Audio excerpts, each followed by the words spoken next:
ഈ ഓണത്തിനാണ് ഖലീഫ എന്നുള്ളൊരു സിനിമ തിയേറ്ററിൽ വന്നത്. ഒരുപാട് ഹൈപ്പിലൊക്കെ വന്നൊരു പടമായിരുന്നു.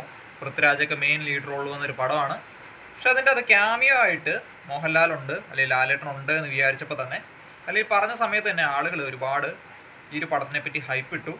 അതായത് ലാലേട്ടൻ വരും, സ്ക്രീൻ കത്തിക്കും, പടം അടിപൊളിയാകും, അതും പൃഥ്വിരാജ് മോഹൻലാൽ കോംബോയിൽ ലൂസിഫർ എമ്പുരാനൊക്കെ ശേഷം വരുന്നൊരു പടമാണ് എന്നൊക്കെ രീതിയിൽ ഭയങ്കരമായിട്ട് പടത്തെപ്പറ്റി പ്രതീക്ഷിച്ചു.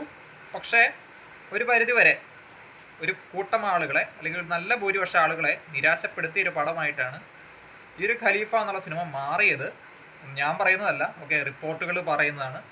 സോ അതുകൊണ്ട് നമ്മൾ ഈ ഒരു വീഡിയോക്കകത്ത് അനലൈസ് ചെയ്യുന്ന ഒരേ ഒരു കാര്യമുള്ളൂ, ഇങ്ങനത്തെ ക്യാമിയോകൾ കൊണ്ടുവരുന്നുണ്ട്, ഇതിൽ ഗുണമുണ്ടോ? അല്ലെങ്കിൽ മോഹൻലാൽ തന്നെ കുറേ കാലമായിട്ട് ക്യാമിയോകൾ പല സിനിമകളിലായിട്ട് ചെയ്തിട്ടുണ്ട്, ഇതുകൊണ്ടൊക്കെ എന്തെങ്കിലും ഒരു അഡ്വാൻറ്റേജ് സിനിമയ്ക്ക് കിട്ടുന്നുണ്ടോ എന്നുള്ള ഫാക്ടർ മാത്രമാണ് അനലൈസ് ചെയ്യുന്നത്. ഒന്നാമതായിട്ട് ഞാനൊരു കാര്യം പറയട്ടെ. ഖലീഫ എന്നുള്ള സിനിമയിൽ അത്യാവശ്യം കുഴപ്പമില്ലാതെ ഈ പടം ഇങ്ങനെ പൊയ്ക്കൊണ്ടിരിക്കുകയാണ്. ഐ മീൻ വമ്പൻ പടമാണ് എന്നൊന്നും അല്ല ഞാൻ പറയുന്നത്. പക്ഷെ പൃഥ്വിരാജിൻ്റെ ആ ഒരു സ്വാഗ പരിപാടിയെങ്കിലും കണ്ട് നമുക്കിങ്ങനെ ഇരിക്കാം എന്നുള്ള സെറ്റപ്പിൽ പൊയ്ക്കൊണ്ടിരുന്നൊരു പടം ക്ലൈമാക്സിൽ കൊണ്ടുവന്നിട്ട് നല്ല രീതിയിൽ നിർത്താനൊക്കെ ശ്രമിക്കുകയാണ്. പക്ഷേ അവിടെ സംഭവിച്ചതെന്താണെന്ന് വെച്ച് കഴിഞ്ഞാൽ ലാലേട്ടൻ്റെ, മോഹൻലാലിൻ്റെ ആ ഒരു ക്യാമിയോ കാണിക്കുകയാണ്.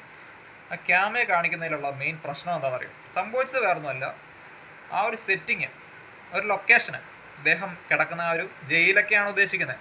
പക്ഷെ അത് കാണിക്കുമ്പോൾ പോലും ഇൻ്റർനാഷണൽ ആക്കാനായിട്ട് നോക്കാനുള്ള ശ്രമത്തിൻ്റെ ഇടയിൽ ആ ഒരു സെറ്റിംഗ് ഒന്നും ഇവർക്ക് നല്ല രീതിയിൽ കണക്റ്റിംഗ് ആയിട്ട് കൊണ്ടുവരാൻ പറ്റിയിട്ടില്ല. അതാണ് സത്യം. നമ്മൾ വെറുതെ പടം എലവേറ്റഡാക്കാൻ വേണ്ടിയിട്ട് ഇൻ്റർനാഷണൽ ഗ്ലോബൽ സാധനം എന്നൊക്കെ രീതിയിൽ വെറുതെ കാണിച്ചിട്ട് കാര്യമില്ലല്ലോ. ഓഡിയൻസിന്, ആളുകൾക്ക് അത് കാണുമ്പോൾ ഒരു പഞ്ച് തോന്നണ്ടേ? അത് ആദ്യത്തെ പ്രശ്നം, ലൊക്കേഷൻ. രണ്ടാമത്തെ കാര്യം, ലാലേട്ടൻ്റെ ഫിസിക്ക് ഒട്ടും നല്ല രീതിയിലല്ല ലാലേട്ടൻ ഈ ഒരു പടത്തിനകത്ത് പ്രസൻറ്റ് ചെയ്തിരിക്കുന്നത്. ഐ മീൻ ഈ ഒരു പടത്തിന് നല്ല ഹൈപ്പ് ഉണ്ടായിരുന്നത് കൊണ്ടും ലാലേട്ടനെ നല്ല രീതിയിൽ എക്സ്പെക്റ്റ് ചെയ്തിട്ട് ഓഡിയൻസ് നിൽക്കുന്നതുകൊണ്ടും ഒരു പക്ഷേ ഫസ്റ്റ് ഷോകൾക്ക്, അല്ലെങ്കിൽ ആദ്യത്തെ 2-3 ദിവസമൊക്കെ ഈ ഒരു ലാലേട്ടൻ വരുന്ന ആ ക്യാമിയോയുടെ ഭാഗത്തിൽ നല്ല രീതിയിൽ കൈയടി കിട്ടിയിട്ടുണ്ടാവാം. ഞാനൊരു സിനിമ കണ്ടപ്പോഴും നല്ല കൈയടിയൊക്കെ ഉണ്ടായിരുന്നു. പക്ഷേ അത് ആ ഒരു ക്യാരക്ടർ ആ നല്ല രീതിയിൽ പ്രസൻറ്റ് ചെയ്തുകൊണ്ടൊന്നും അല്ല, മറിച്ച് ആ ഒരു ഹൈപ്പ് ഫാക്ടർ അവിടെ ഉള്ളതുകൊണ്ട് മാത്രമായിരുന്നു എന്നുള്ളതാണ് സത്യം.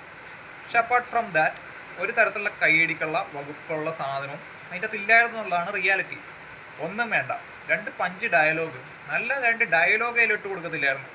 എന്തായാലും ഇത്രയും ചെയ്തു, ഓക്കെ, ലാലേട്ടൻ്റേതെന്ന് പറയത്തക്ക രീതിയിലുള്ള എന്തെങ്കിലും ഒരു കാര്യം നിങ്ങൾക്ക് അതിൽ ചെയ്യത്തില്ലായിരുന്നു. നല്ല 2 ഡയലോഗ്. നമ്മൾ വമ്പനായിട്ടുള്ള എന്തെങ്കിലും ഡയലോഗൊക്കെ പ്രതീക്ഷിച്ച് നിൽക്കുന്ന സമയത്ത് സംഭവിക്കുന്ന എന്താ, അദ്ദേഹം ഹിന്ദിയിലോ വേറെ ഏതോ ഭാഷയിലോ എന്തൊക്കെയോ പറയുന്നു, അതിനുശേഷം പിന്നെ ചെയ്യുന്ന എന്താ, പഞ്ച് ഡയലോഗ് എന്ന് പ്രതീക്ഷിക്കുന്ന തരത്തിലുള്ള എന്തോ ഒരു ഡയലോഗ് പറയുന്നു.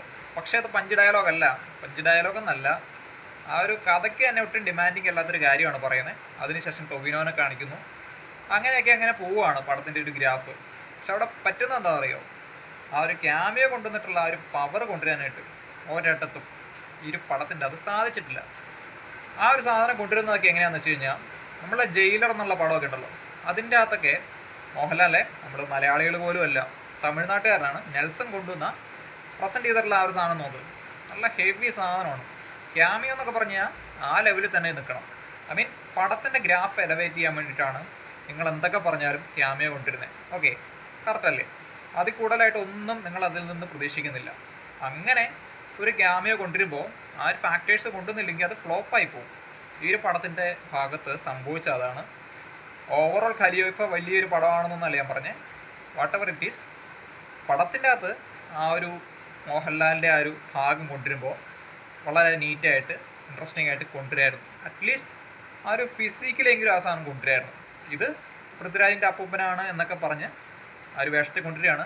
ആ ഒരു കൺസെപ്റ്റിനെ ഞാൻ കുറ്റം പറയുന്നതല്ല, അങ്ങനെ കൊണ്ടുവരുന്നതിന് കുഴപ്പമൊന്നുമില്ല. പക്ഷെ ആ ലെവലിലുള്ള സാധനമായിരിക്കണം. ഫിസിക്കലായിരുന്നെങ്കിലും ആ ഒരു ഡയലോഗിലാണെന്നുണ്ടെങ്കിലും എല്ലാത്തിനും പഞ്ച് കിട്ടണം. ഇതിൽ ലാലേട്ടൻ തന്നെ പഴയ കുറേ സാധനങ്ങളുടെ റെഫറൻസ് പോലെയൊക്കെ കാര്യങ്ങൾ കാണിക്കാനായിട്ട് ശ്രമിക്കുന്നുണ്ട്. ആ ഒരു ലുക്കുണ്ടല്ലോ, ഈ പറഞ്ഞ ബീഡി വലിയ സാധനമൊക്കെ വെച്ചിട്ട് വലിച്ചുകൊണ്ട് വരുന്നൊരു ലുക്ക്, അത് കാണിക്കാനൊക്കെ ശ്രമിക്കുന്നതൊക്കെ ഭയങ്കര പാളിപ്പോയി. അതൊന്നും അങ്ങ് ഏറ്റിട്ടില്ല. അതിനേക്കാളും കഷ്ടമായിട്ടാണ് പിന്നീട് വന്ന ഭാഗങ്ങൾ വന്നത്. അപ്പോൾ ലാലേട്ടൻ നടക്കുന്നത് പോലും ഒരു സ്വാഗ്, ഒരു സാധനം, ഒരു പഞ്ചും ഇല്ലാത്ത രീതിയിലുള്ള സെറ്റപ്പായിപ്പോയി. ആകെ മൊത്തം ക്യാമിയോ വന്ന് കൊള്ളമായതുപോലെയാണ് എനിക്ക് ഫീൽ ചെയ്തത്. ഐ മീൻ ഞാൻ ലിറ്ററലി ഹാപ്പി ആയേനെ. നല്ലൊരു രീതിയിലൊരു ക്യാമിയോ കിട്ടിയിരുന്നെങ്കിൽ I would be very much delighted.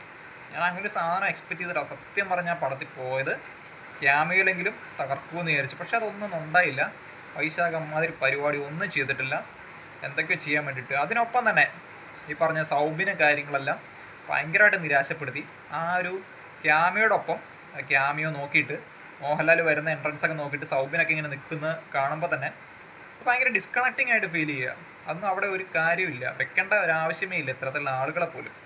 So അങ്ങനെ ഓവറോൾ ക്യാമിയോ ഒരു ഡിസപ്പോയിൻമെൻ്റ് ആവുകയാണ് ചെയ്തത് ഈ ഒരു പടത്തിനകത്ത്. ഇതിൻ്റെ ശ്രദ്ധിക്കേണ്ട കാര്യങ്ങളൊന്നും തന്നെ അവർ നോട്ട് ചെയ്തിട്ടില്ല.